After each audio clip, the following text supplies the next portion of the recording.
హల్లెలూయా. దేవుని ఘనమైన శ్రేష్టమైన నామానికి వందనాలు తెలియజేస్తూ ఉన్నాను. దేవుని బిడ్డలైన ప్రతి ఒక్కరికి నా హృదయపూర్వకంగా వందనాలు తెలియజేస్తూ ఉన్నాను.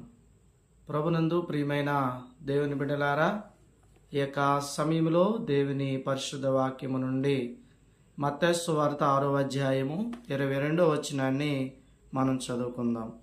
దేహమునకు దీపము కన్నే గనుక నీ కన్ను తేటగా ఉన్నెడ్లా నీ దేహమంతయు కూడా వెలుగుమయమయుండును. దేవుడు తన పరిశుద్ధ వాక్యాన్ని మన వినికిడిలో దీవించునుగాక. ప్రభువైన యేసు క్రీస్తు ఈ లోకంలో ఆయన జీవించినప్పుడు అనేకమైన విషయాలు తన దగ్గరకు వచ్చి వారిని ఆయన బోధించాడు. దేవుని యొక్క రాజ్యాన్ని గురించి, మారు మనసును గురించి, రక్షణ గురించి, మనుషులు చేస్తున్న పాపాన్ని గురించి ప్రభు అనేకమైన విషయాలు ఆయన బోధించారు. సాక్షాత్ ప్రభువైన యేసుక్రీస్తు ఈ మత్తయి సువార్త 6వ అధ్యాయంలో 22వ వచనంలో ప్రభు చెప్పిన మాట ఏమిటంటే, నీ యొక్క దేహమునకు దీపము కన్నే గనుక నీ కన్ను తేటగా ఉంటే నీ దేహమంతా కూడా వెలుగుమయమండునని యేసే చెప్పి ఉన్నారు. మన ఇంటిలోకి వెలుగిచ్చేది ఏమిటంటే దీపము.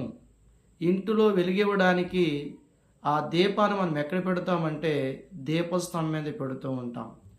అలాగే మన దేహానికి వెలుగుగా ఉండడానికి మన దేహము మనకి మనోనేత్రాలను అనగా కన్నును దేవుడు మనకి ఇచ్చాడు.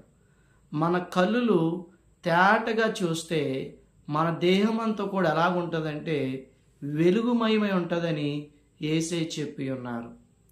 దేవుడు తన వాక్యం ఏం చెప్తున్నాడంటే, మీ దేహముతో దేవుని మహిమపరచండి అని కొరింథీ రాసిన పత్రికలో దేవుని వాక్యం చెప్తుంది. దేవుడు మనకిచ్చిన ప్రాణాత్మ శరీరములతో మన దేహముతో దేవుని మహిమపరచాలని దేవుని వాక్యం చెప్తూ ఉంది. అయితే మన దేహము వెలుగుమయముగా ఉండాలి అంటే మన కన్ను ఎలాగ ఉండాలి అంటే తేటగా ఉండాలని యేసే చెప్తున్నాడు. నీ కన్ను చెడునిదైతే నీ దేహమంతా కూడా ఏమైపోతుంది అంటే చీకటమయమైపోద్దని యేసే చెప్తూ ఉన్నాడు. ప్రియమైన దేవుని బిడ్డ, వాక్యం వింటున్నావు. ఈరోజు నీ కన్ను తేటగా ఉన్నదా? తేటగా చూస్తున్నావా? లేక నీ కన్ను చెడిపోయిందా? ఒక్కసారి ఆలోచించుకోవాల్సిందిగా దేవుని వాక్యాన్ని బట్టి మీతో ఈ మాటలు తెలియజేస్తున్నాను. ఈరోజు అనేకమైన కళ్ళు ఏమైపోయినాయి అంటే పాడైపోయినాయి.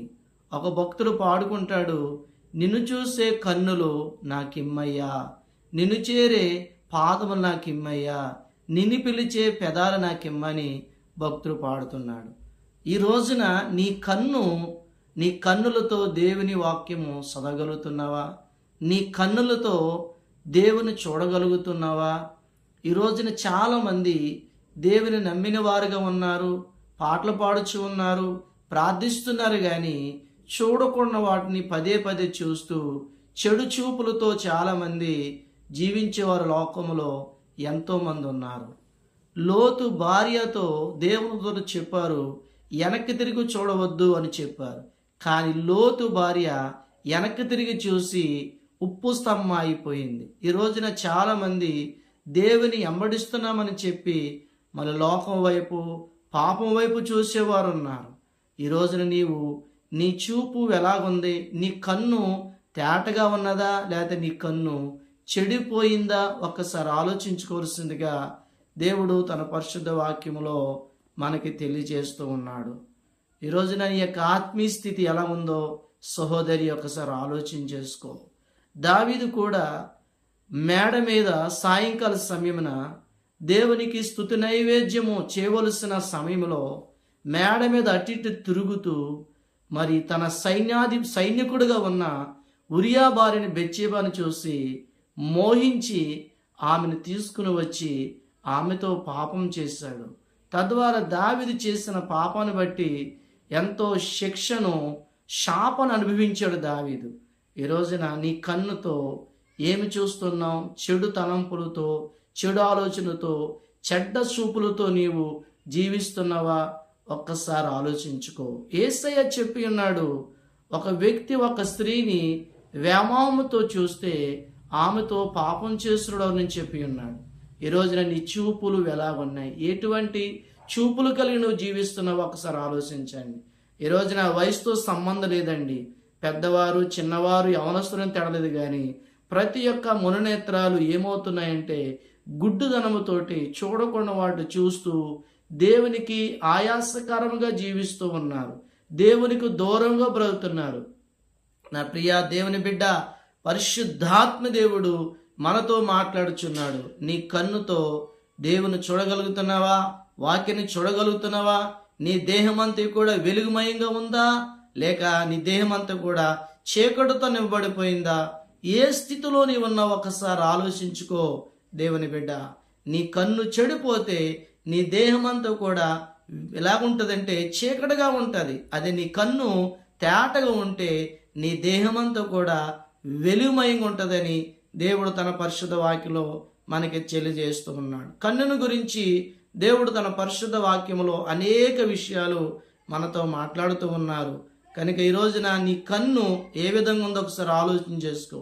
నీ కంటిలో ఉన్న దోషాన్ని, చూడకూడని అపవిత్రమైన వాటిని చూస్తున్నవేమో, దేవునికి ఆయాసకరమైన వాటిని చూస్తున్నవేమో, అవన్నీ విడిచిపెట్టేసి నీ కన్నులతో ప్రభు యొక్క దర్శనాన్ని పొందుకుని దేవుని వైపు చూడు.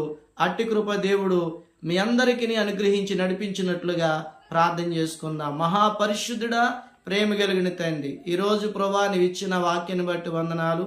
నీ కన్ను తేటగా ఉంటే నీ దేహమంతా కూడా వెలుగుమై ఉంటుందని మాట్లాడా ప్రభా. నీ కన్ను చెడిపోతే నీ దేహమంతా కూడా చీకటమై ఉండదని చెప్పి ఉన్నావు ప్రభా.